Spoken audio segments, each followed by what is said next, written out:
In our second lesson quadratic equation आपण सुरुवातीला बघितलं होतं की क्वाड्रॅटिक इक्वेशन म्हणजे काय.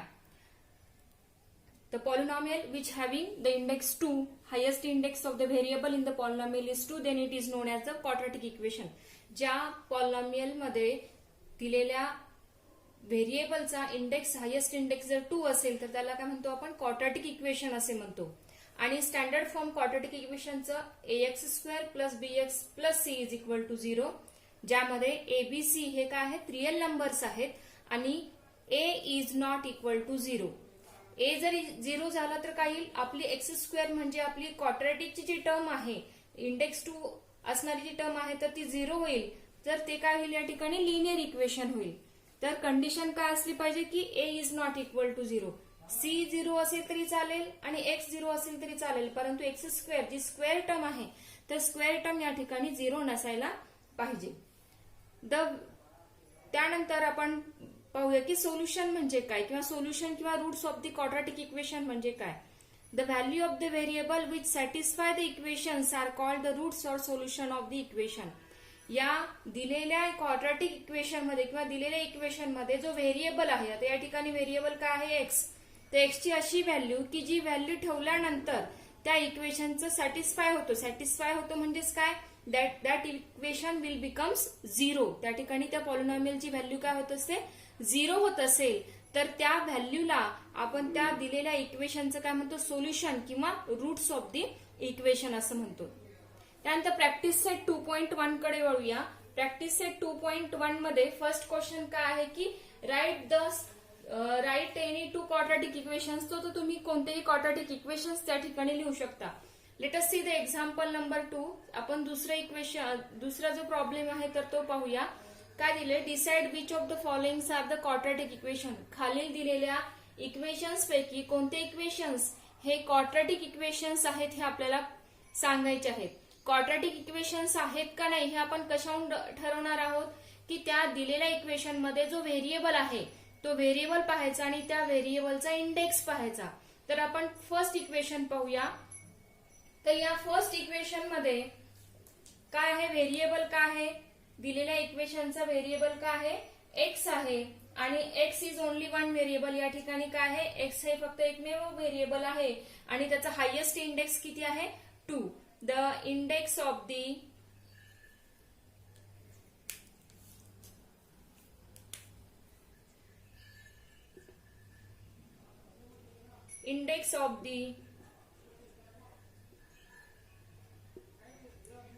variable x is 2, so it is quadratic equation. त्यानंतर आपण सेकंड एक्झाम्पल कडे वळूया. सेकंड एक्झाम्पल पहा. y² is equal to 5y - 10. आता हे जे दिलेले इक्वेशन आहे तर या इक्वेशन मध्ये व्हेरिएबल काय आहे, दॅट इज y आणि त्याचा इंडेक्स किती आहे, 2. परंतु आपण हे इक्वेशन काय करूया, स्टँडर्ड फॉर्म मध्ये नेऊया. स्टँडर्ड फॉर्म म्हणजेच ax² + bx + c या फॉर्म मध्ये y² आणि +5y जे राईट साईडला आहेत ते लेफ्ट साईडला घेतल्यानंतर काय होतील, -5y -10 जे राईट साईडला आहेत तर लेफ्ट साईडला घेतल्यानंतर काय होतील, +10 is equal to 0.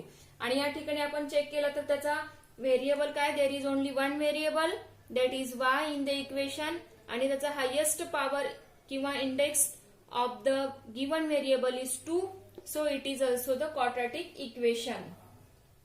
In this equation 1 मार्कासाठी अशा पद्धतीचे एक्झाम्पल्स तुम्हाला एक्झामला विचारले जातात. क्वेश्चन नंबर 1 मध्ये, in this equation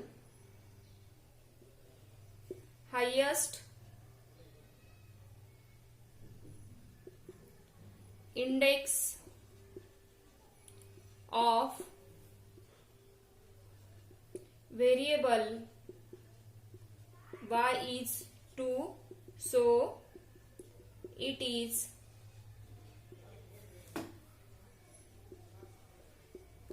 quadratic equation.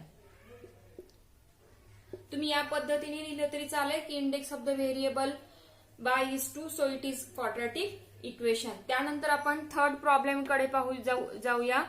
Third problem पहा, y² plus 1/y is equal to 2.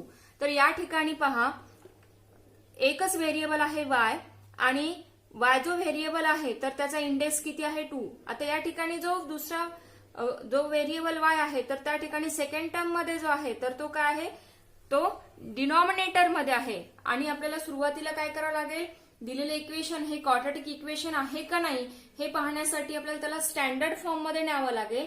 आणि स्टँडर्ड फॉर्म मध्ये नेण्यासाठी आपण जे इक्वेशन दिलेलं आहे तर ह्या इक्वेशनला काय करूया, जो छेदस्थानी किंवा त्याच्या डिनॉमिनेटरला जो दिलेला नंबर असेल किंवा जे व्हेरिएबल असेल तर तो डिनॉमिनेटर मधला आपल्याला त्या डिनॉमिनेटर मधल्या व्हेरिएबलला किंवा नंबरला जर आपल्याला नाहीसं करायचं असेल तर काय करायचं, त्याच नंबरने किंवा त्याच व्हेरिएबलनी throughout the equation multiply करावं लागेल दोन्ही बाजूला.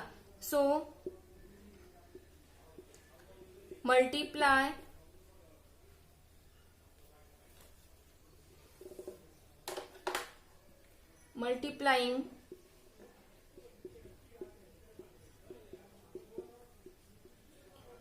equation by y. y आपण ह्या इक्वेशनला मल्टिप्लाय करूया.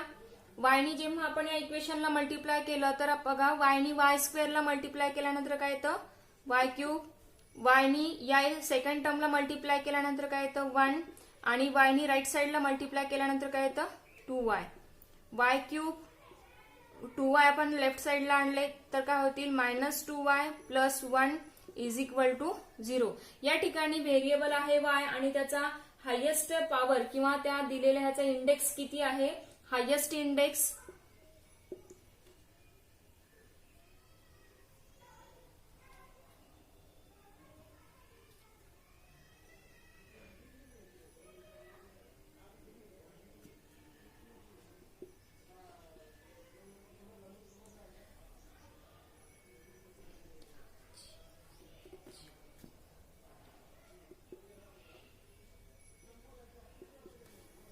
highest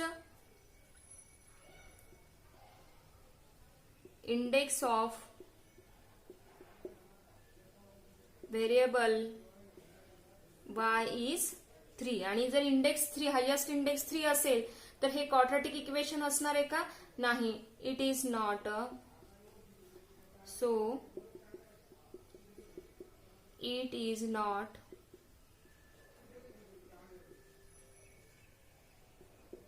quadratic equation. त्यानंतर आपण थर्ड इक्वेशन कडे फोर्थ इक्वेशन एक्झाम्पल कडे वळूया. फोर्थ एक्झाम्पल मध्ये पहा आपल्याला दोन ब्रॅकेट दिलेत आणि हे दोन ब्रॅकेट m+2 आणि m-5 इज इक्वल टू 0. आपण सुरुवातीला त्याला स्टँडर्ड फॉर्म मध्ये नेणार आणि स्टँडर्ड फॉर्म मध्ये नेत असताना काय करू, आपण फर्स्ट ब्रॅकेटनी सेकंड ब्रॅकेटला मल्टिप्लाय करूया. आपण पहिली टर्म आहे m नी m-5 plus 2 m-5 is equal to 0, m² minus 2m minus 10 is equal to 0. दोघांचं सबट्रॅक्शन करा. m² 5m मधून 2m मायनस करायचे आहेत आपल्याला आणि मोठा नंबर आहे 5m, त्याच्या समोरचं साइन मायनस असल्यामुळे काय येईल 3m minus 10 is equal to 0. या ठिकाणी व्हेरिएबल काय आहे m आणि त्याचा हायेस्ट इंडेक्स किती आहे 2. Here in this equation highest index of variable is 2, so it is quadratic equation. तर अशा पद्धतीने तुम्हाला पूर्ण एक्झाम्पल सॉल्व्ह करून आणि ते एक्झाम्पल स्टँडर्ड फॉर्म मध्ये पहिलं न्यायचं आणि नंतर त्याला सॉल्व्ह करायचं आणि स्टँडर्ड फॉर्म मध्ये न्यायचं आणि नंतर त्याला डिसाइड करायचं की दिलेले इक्वेशन हे क्वाड्रॅटिक इक्वेशन आहे का नाही. Example number 3. Write the following equations in ax square plus bx plus c is equal to 0 and then write the values of a, b, c. ax square plus bx plus c is equal to 0 म्हणजे काय की दिलेले जे equations आहेत तर ते equations आपल्याला standard form मध्ये लिहायचे आहेत आणि स्टँडर्ड फॉर्म मध्ये लिहिल्यानंतर त्यातील ए, बी, सी जे आहे तर ए, बी, सी च्या व्हॅल्यूज आपल्याला या ठिकाणी कॅल्क्युलेट करायचे आहेत. Example number 1. 2y is equal to 10 minus y square. तर यामध्ये आपण काय करूया, सुरुवातीला दिलेलं जे इक्वेशन आहे तर ते आपण स्टँडर्ड फॉर्म मध्ये नेऊया. स्टँडर्ड फॉर्म मध्ये नेत असताना पहा वाय स्क्वेअर जे आहे मायनस वाय स्क्वेअर राईट साइडला आहे म्हणजे आपली जी क्वाड्रॅटिक टर्म आहे व्हेरिएबलचा इंडेक्स 2 असणारी टर्म ही राईट साइडला आहे तर आपल्याला ती सुरुवातीला लेफ्टला न्यावी लागेल. Y square minus y square जेव्हा आपण लेफ्टला नेऊ तर काय होईल plus y square plus 2y आणि 10 जे राईट साइडला आहेत तर लेफ्टला नेल्यानंतर काय होतील मायनस 10 इज इक्वल टू 0. म्हणजे आता हे जे इक्वेशन आहे तर हे स्टँडर्ड फॉर्म मध्ये आपण सुरुवातीला नेलेले आणि स्टँडर्ड फॉर्म मध्ये नेल्यानंतर comparing the equation with standard form त्या दिलेल्या इक्वेशनला आपण ax square plus bx plus c is equal to 0 या स्टँडर्ड फॉर्म सोबत कम्पेअर करू.